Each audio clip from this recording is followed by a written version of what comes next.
want justice. We want justice. We want justice. District Administration Anantnag. DC Saab.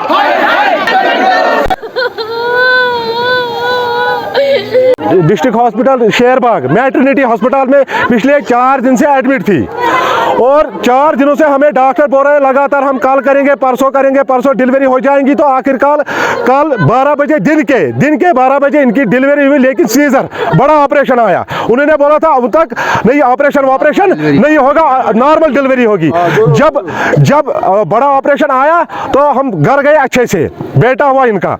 और फिर मुझे रात के 3 बजे फ़ोन आता है कि आप यहाँ पे आ जाओ।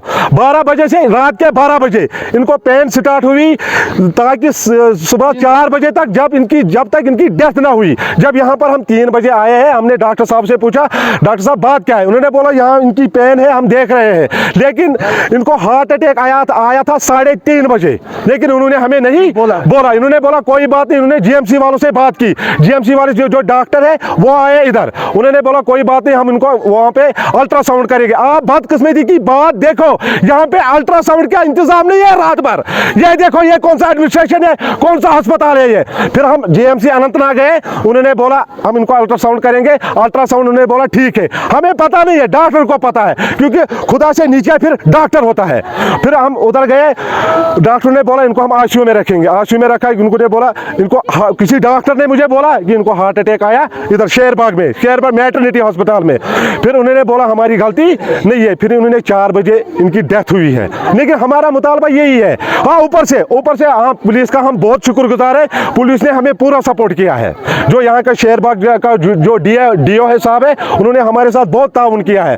और हम फाइल लेने गए, डीओ साहब भी गए हमारे साथ। फिर उन्हें डॉक्टर ने बोला, हमने बोला कि फाइल हमें दे दो। डॉक्टर साहब बोल रहे फाइल तो डॉक्टर सुमेरा घर ले गई।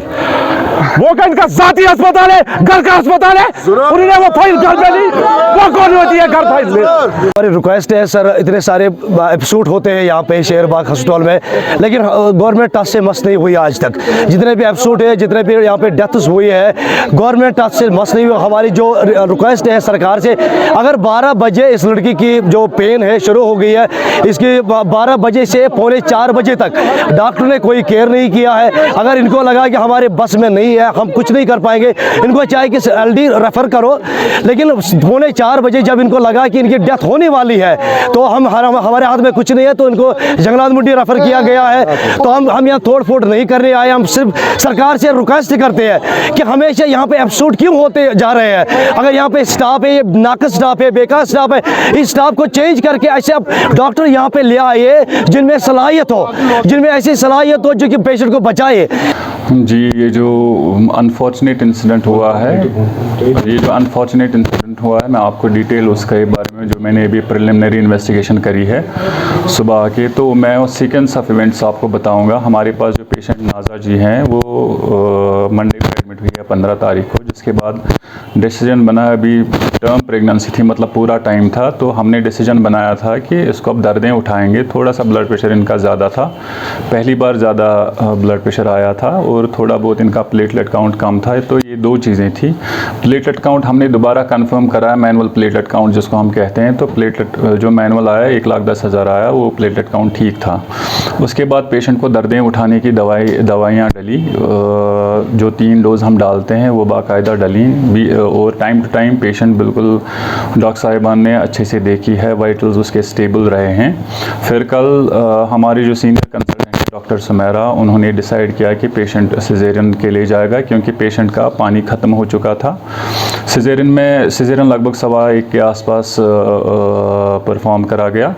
तो सिजेरियन में कोई कॉम्प्लिकेशन नहीं थी, सिजेरियन अनइवेंटफुल रहा। एक मेल बच्चा पैदा हुआ उसका, तो जो माँ को दिया गया, उसके बाद पीडियाट्रिशियन ने बच्चे को देखा। बाकायदा पोस्ट ऑपरेटिव एरिया में पेशेंट को शिफ्ट करा गया। वहाँ हर 1-1.5-2 घंटे में पेशेंट को देखा गया है, जो मैंने प्रिलिमिनरी इन्वेस्टिगेट किया।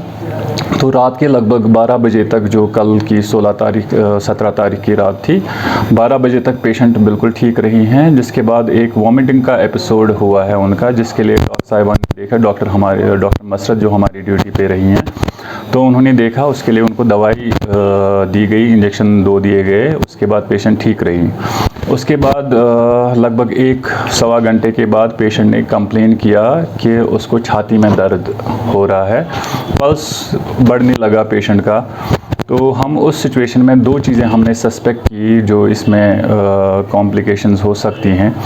एक होता है कि पल्मोनरी थ्रोम्बोएम्बोलिज्म, जिसको पीटी कहते हैं। आम भाषा में बता दूं कि ये प्रेगनेंसी के बाद वाला जो इमीडिएट 40 दिन का पीरियड होता है, इसमें टांगों में खून का थक्का बनने का खतरा रहता है अगर पेशेंट वेंटिलेट ना करे ढंग से। और वो खून का थक्का जब पेशेंट टांग मूव करता है बाद में थक्का बनने के बाद, तो खतरा रहता है कि वो फेफड़े में आ जाए। फेफड़े में खून का थक्का आ जाने के बाद एक बार वो प्रोग्रेस करता है, वेंटिलेशन कम हो जाता है और फिर इवेंचुअली कार्डियक अरेस्ट हो जाता है पेशेंट का। तो हमारा जो प्रिलिमिनरी इसका प्रोविजनल डायग्नोसिस जो हमारा है वो पल्मोनरी थ्रोम्बोएम्बोलिज्म ही है। दूसरा जो है जिसकी वजह से बाद में कार्डियक अरेस्ट हुआ है, तो जो हमने उसके लिए यहाँ फिजिशियन साहब जो आए थे हमारे डॉक्टर निसार, तो उनका भी यही प्रोविजनल डायग्नोसिस था, जिसके लिए डिसाइड किया गया कि क्योंकि ये मेडिसिन डोमेन में आता है, पल्मोनरी थ्रोम्बोएम्बोलिज्म मेडिसिन डिपार्टमेंट के डोमेन में, तो हमने डिसाइड किया कि पेशेंट आईसीयू चली जाएगी। उसके वहाँ पे अल्ट्रासाउंड भी करा गया कि पेट में कोई ब्लीड तो नहीं है, जो क्लियर आया बिल्कुल। हमारे कंसल्टेंट डॉक्टर सुमेरा और डॉक्टर मसरत एकम्पनी करी पेशेंट को अल्ट्रासाउंड में भी और आईसीयू में भी। तो वहाँ पे मेडिसिन के डॉक्टर साहिबान को पेशेंट हैंड ओवर हुई। उसके बाद वहाँ पे पेशेंट कोलैप्स हुई, एकदम से ऑक्सीजन सैचुरेशन फॉल होने लग गया।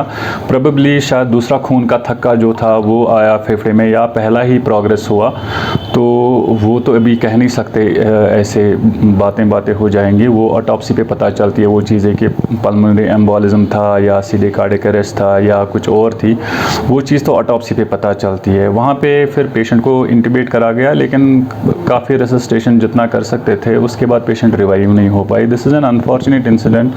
हमारी माँ बहन है, but this is a known complication जिसकी इन बेस्ट ऑफ सेंटर्स इस कंडीशन की मॉर्टेलिटी रेट बहुत हाई है जो हम सस्पेक्ट कर रहे हैं। कि मैं आपको बताऊं, जैसे हमारे J&K में इस कंडीशन की मॉर्टेलिटी रेट तो जब मैसिव एम्बोलिज्म होता गोज़ टू अबव 90%, और जो बाहर बेस्ट सेंटर्स होते हैं वहाँ जो हर कोई सुविधा अवेलेबल होती है वहाँ भी 50 to 60% इसकी मॉर्टेलिटी रेट होती है मैसिव एम्बोलिज्म की। बहुत कम बारी ऐसे पेशेंट को बचा पाता है डॉक्टर। अब इस केस को लेके क्या किया जा रहा है आगे? जी देखिए, अभी क्योंकि हम रिक्वेस्ट कर रहे हैं जो उनके लवाहिकीन हैं उनको से हमने रिक्वेस्ट करा बार बार कि अगर वो कॉज ऑफ डेथ फाइंड करना चाह रहे हैं तो हमने ऑलरेडी एक इंक्वायरी कमेटी बिठा दी है उसके, जिसमें एनेस्थीसिया साइड से एक डॉक्टर साहब हैं, गायनी साइड से 2 डॉक्टर साहब हैं और मैं भी उसमें उस इंक्वायरी कमेटी में हूँ। प्रिलिमिनरी रिपोर्ट तो हम रेडी कर रहे हैं, लेकिन जो अगर फाइनल कॉज ऑफ डेथ हमें चाहिए उसके लिए हमें कंसेंट चाहिएगा अटेंडेंस का कि वो इस चीज़ के लिए राज़ी हो जाएं, हम ऑटोप्सी करें। ऑटोप्सी होती है कि हम जैसे शरीर छाती खोलनी पड़ेगी, एब्डोमेन खोलना पड़ता है, उसमें हर ऑर्गन का थोड़ा थोड़ा पीस लिया जाता है, तो उसमें फिर कॉज ऑफ डेथ एसर्टेन हो सकता है। तो उनकी और एक एलिगेशन है कि लेबर रूम से बच्चा नहीं निकाला जाता तब जब तक पैसे नहीं मांगे जाते हैं, पैसे एक लेते हैं, जेबें खाली कर दी जाती हैं तब। तो उसके बारे में क्या इक़दाम? मेडिकल सुपरिटेंडेंट साहब थे, हम हैं हमारे डॉक्टर शाहिद साहब, उनसे भी मेरी बात हुई इस बारे में। उनके एलिगेशन अगर उसमें ज़रा भी कुछ भी ये सच्चाई है, हो सकता लिया गया, हम डिनाई नहीं कर रहे कोई चीज़, बट हमें इन्वेस्टिगेट करना पड़ा and anybody who is involve in that will be taken task, उसको छोड़ा नहीं।